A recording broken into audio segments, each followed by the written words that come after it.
கர்த்தருக்கு ஸ்தோத்திரம். காலை மன்னா. ஒன்றும் இல்லாமையிலிருந்து இல்லாதவைகளை இருக்கிறவைகளைப் போல் அழைக்கிறவருமாயிருக்கிற தேவன். ரோமர் 4:17. தேவன் ஒன்றும் இல்லாமையிலிருந்து எல்லாவற்றையும் சிருஷ்டித்தார். நமக்கு ஏதாகிலும் கொஞ்சம் தெரியும் என எண்ணுவதே மிகவும் அபாயகரமானதாகும். நமக்கு இருக்கும் சொற்ப அறிவை குறித்து மேன்மை பாராட்டுவது உண்மையில் மிக ஆபத்தானதாகும்.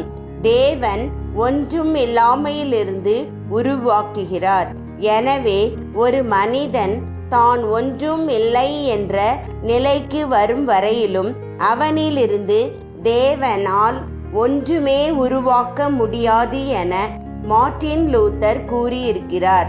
தேவன் உருவாக்குவது எதுவாயினும் அது பலம் வாய்ந்ததாகவே இருக்கும்.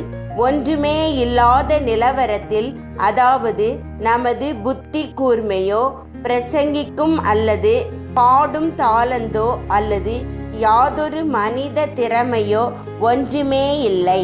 தேவ கிருபை ஒன்று மட்டுமே இருக்கிறது என்ற நிலையிலேயே பெரும்பாலும் எழுப்புதல் தொடங்குகிறது.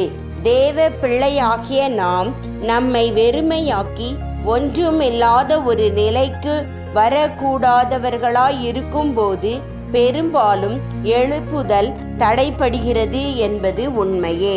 நாம் தேவனுக்கு அர்ப்பணிக்காத ஒன்று அல்லது நம்முடைய தேவனை விட நாம் அதிகமாக நேசிக்கும் ஒன்று எழுப்புதலுக்கு தடையாக அமைகிறது.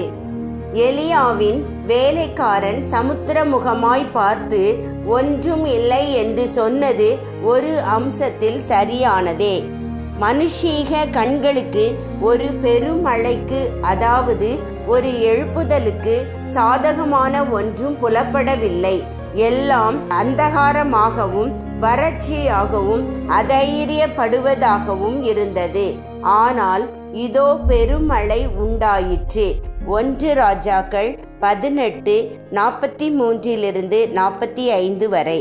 தேவன் ஒன்றும் இல்லாமையிலிருந்து வானத்தை சிருஷ்டித்தார் என்று நாம் வாசிக்கிறோம்.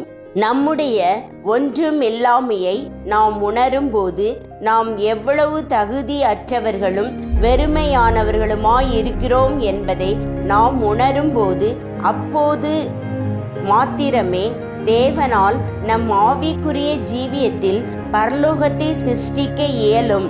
உண்மையில் நாம் பற்றி பிடித்து கொண்டிருக்கிற அல்லது தேவனுக்கு அர்ப்பணிக்காத ஏதாயினும் ஒன்று தேவன் மேலுள்ள அன்புக்கும் பயபக்தியுடன் கூடிய அர்ப்பணிப்புக்கும் தடையாக குறுக்கே நிற்குமாயின் அது நம் ஜீவியத்தில் பரலோகத்தை அல்ல, நரகத்தையே சிருஷ்டிக்க கூடியதாயிருக்கும். ஆமேன்.